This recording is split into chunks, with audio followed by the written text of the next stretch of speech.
Hey, so I don't know what happened, but the GoPro was not recording audio for this clip, so I'm going to voice over it instead. What I'm doing here is I'm going to show you a problem that we've been dealing with for all of 2019. So the problem is with this Dailey Engineering dry sump system. The dry sump system is great, best, top of the line, best on the market. Comes with this really nice baller, low profile CNC billet aluminum pan. The problem is, though, that even though this pan is the lowest profile on the market, you can see here it's actually contacting my steering rack mount.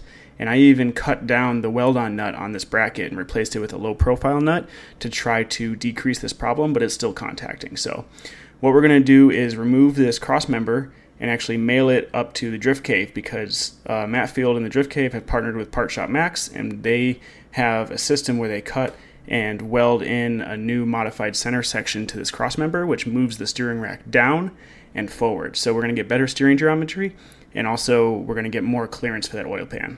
First, I'm going to move the Genesis into the driveway and get some better room to work in here. Because if I know myself, I'm going to pull something off or do something and throw it into this wheel or this quarter panel and just make a really bad day. So I'm going to be smart and move this out.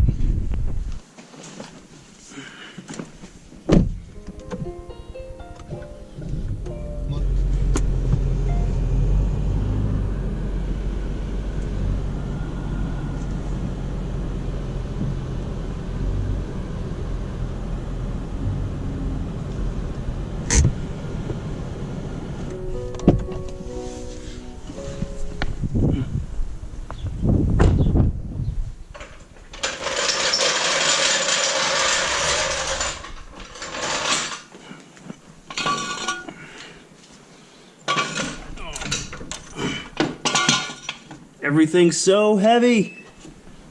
Okay, so my thinking is with this lower control arm resting on the jack stand, this is now not dangling as much as it would be. So I can disconnect this, and then I think I'm going to leave the ball joint connected. Ball joint, okay, whatever. Roast me if I'm not calling it the right thing. The spherical joint, the lower knuckle joint, whatever. So I think I'm going to leave this connected, and then disconnect from the tension rod bracket and the cross member itself, and take the knuckle with the arm together down. Let's do that. I say that the longest part of doing any job is finding the right tools. Smash that like if you agree, or leave a comment if you don't, or leave a comment if you do, or just talk to me. I'm lonely.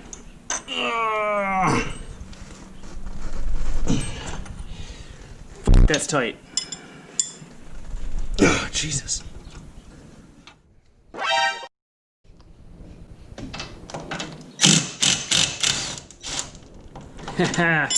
Yeah, you like how that YouTube magic switched out that for that in an instant. That does the trick.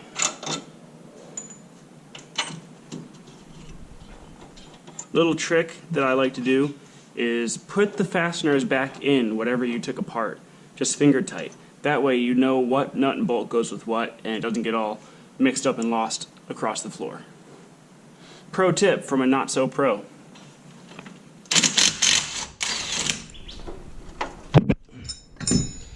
Yikes.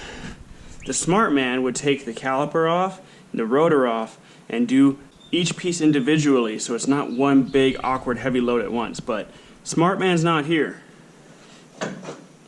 Easy peasy lemon squeezy. Ooh, that's not tight. That's not tight either. Hell yeah. So apparently I've been drifting my car with these completely loose for who knows how long. Might have been just the last time, might have been the entire season of 2019 Formula Drift. The world will never know. Okay, so I've cleared out this corner. Now I'm going to do the same thing on the other side of the car, and then we'll do the fluid lines for the power steering rack, the coupler for the steering linkage, and then the engine mounts, and it'll drop out. It'll drop right out. So, okay, now this side is going to be a little harder because there's a water heater here and cabinets and no space. You know what? Why don't we just remove this fender to make a little more room? That's easy enough, right? Look at that. So much more room. Okay, let's get fucked.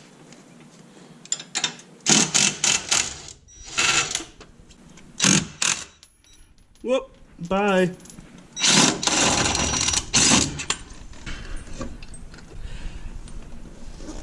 Come back.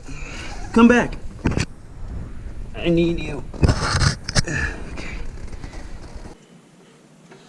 I would imagine a lot of you know this trick already when working with stubborn nuts that you can't get a impact gun on. But maybe some of you don't. So here's the trick. Double up your wrenches. Take the open end of one wrench and put it on the closed end of another, or vice whatever. Put the closed end on the open end. You know what I mean. And then it kind of locks into place like this. Boom, extra leverage. And then it slips off. Okay, and then you just, boop, easy.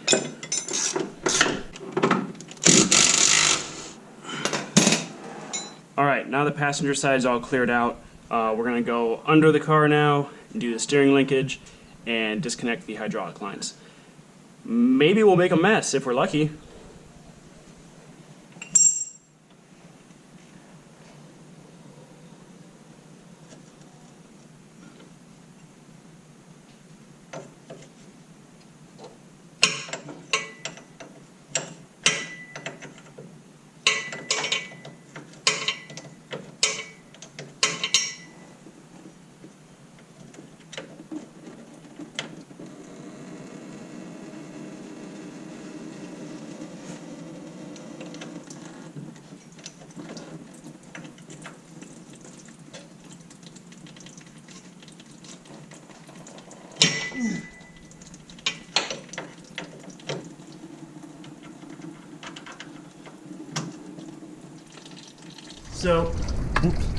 Okay, so as you can see, we got the high and low pressure fluid lines disconnected, and we're currently draining all the fluid. I got a nice little souvenir, as with any good job. I'm gonna go wash all the power steering fluid off my hands, and when these are done draining, then we'll go ahead and get the engine secured, undo the engine mounts, and drop the cross member out. Okay, so these are the engine mount bolts. I got them out from both sides. It was really hard to get on camera, so I didn't. I skipped it, but you can see in here, that big hunk of black is the engine mount. So the bolt basically went between that and the little shiny, like gunmetal gray bit you can see underneath it. That's the cross member. So, nut and bolt on either side. Now these are out. So now the engine is technically loose. It's resting on the cross member, but I put the jack under it here with a little towel in between the jack and the shiny oil pan.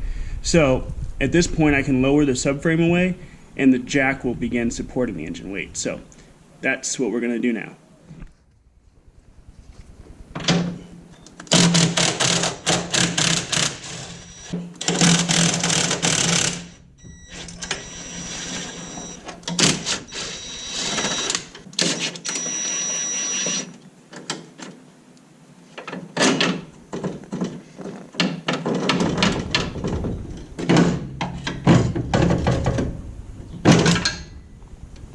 Hey, look at that.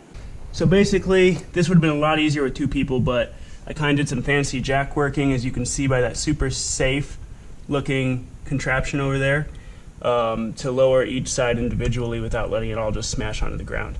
So now, how about we get it off the jacks and let it smash onto the ground? That wasn't as crashy as I thought it would be, so that's cool.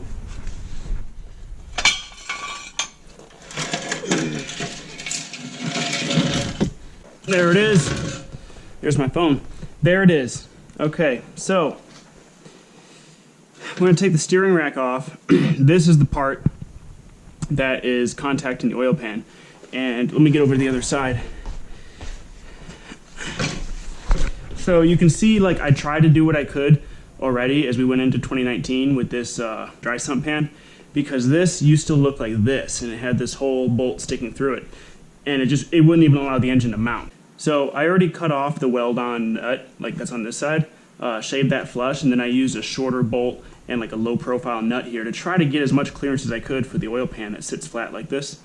but it's still just barely not enough. So that is a better look at the reasoning why we're doing this in the first place. I'm going to take the steering rack off and then clean this up a little bit, take it down to FedEx and ship it off to Matt Field at the Drift Cave so we can modify it. Hey, look what just showed up in the mail. We got the cross member back from the Drift Cave and it looks great. Now they didn't powder coat it. A friend I work with, Aaron, he's starting up his own powder coating business at his house. He just finished getting all the equipment. He wanted a piece to try out for the first time, so I tossed him this. He powder coated it. Really good job for a first time, I think. This thing looks like I can dip my fingers in it. Went with this really cool Illusion 2-stage green color. Feel like it's giving off a little bit of Florida vibes. Some of the Drift HQ boys might appreciate this color. I think it's pretty sick, so I went with that. Looks great. So anyway, let's get into what is different about this this modified cross member from Part Shop Max and the Drift Cave guys. So I luckily have two cross members. I have a spare here, so we can do like a side-by-side comparison. This is your factory OEM rack, and as many of you are familiar, clamps go here and here to hold the rack in place. So that holds your rack in place, and then you have this hardware, which would normally be, this is the normal orientation. So you have this hardware that comes up from the bottom and sticks out through the tops here. So this is where I'm losing my clearance because I have the hardware here, and this mount extrudes up off this surface here. So the Drift Cave boys, what they do is they cut out that whole center section, it's gone, and they replace it with this nice mounting face for the rack.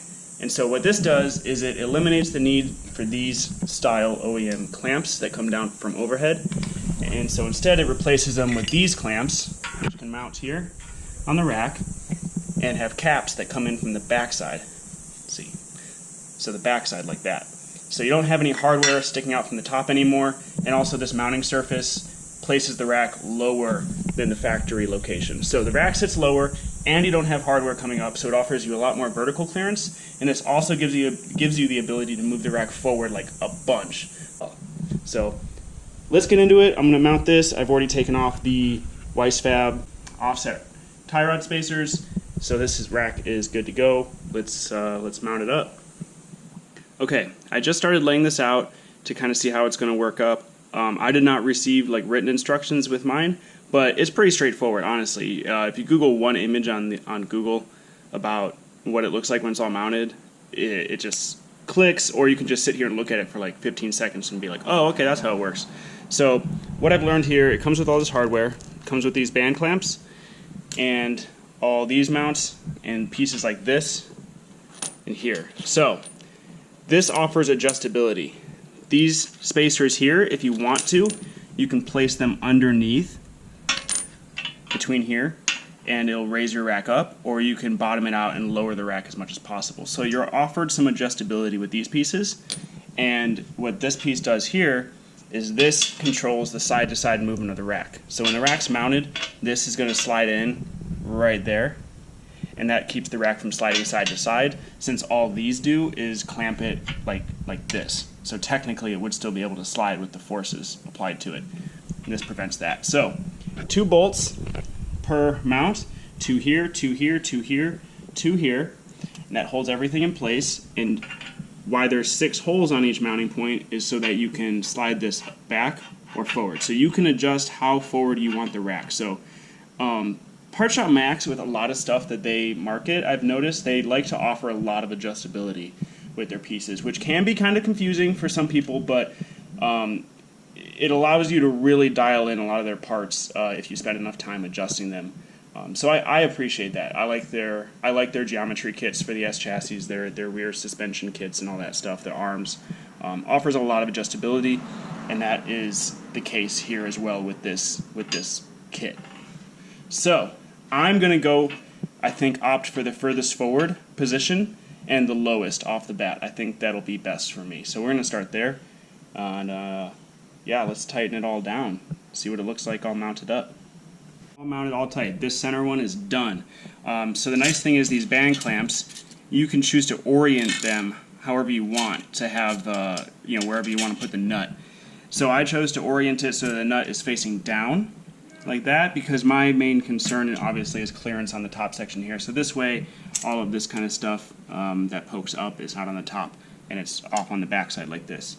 So that's going to work best for me, and I will get these next two tightened down and be ready to start throwing this back in the car.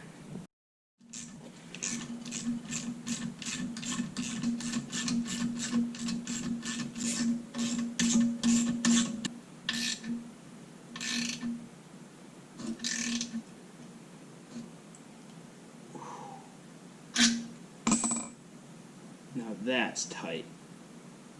Alright, there we have it. This is all mounted, it's all tight. We've got this brace here holding the lateral movement from side to side. All three clamps tightened, so I have a nice flat surface up top for oil pan clearance, and I'm really excited to get this back in the car and see how much room I now have. Now, one thing I'm going to do before I put this crossmember back in is I'm going to clean up the threads on the bolts, the mounting bolts for the subframe, because these are kind of hard to find. These studs, they're part of a piece that drops through the frame rail from the top, so they're loose. You can remove them and replace them, but it's hard to find the piece. So you want to take care of these threads, and these have a lot of grime on them, so I'm going to clean those first. Just use a wire toothbrush if you got it, some brake clean, scrub it up.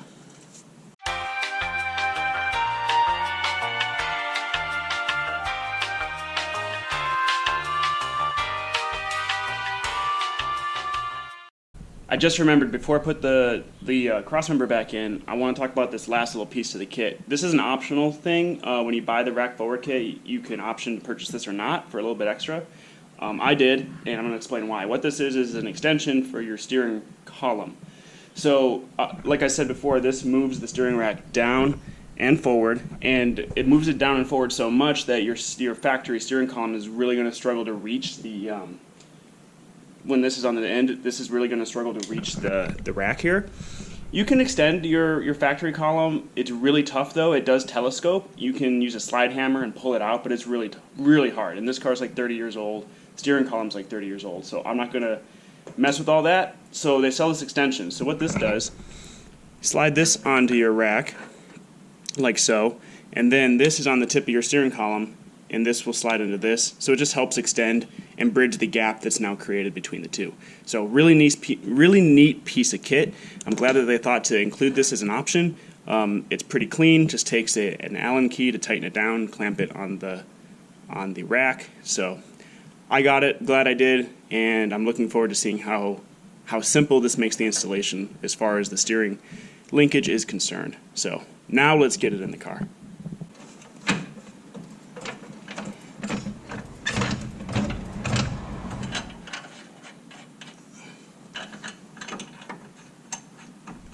Okay, so here's the final product. This is all torqued, all installed, final. The engine mounts are torqued right there, subframe, all torqued up.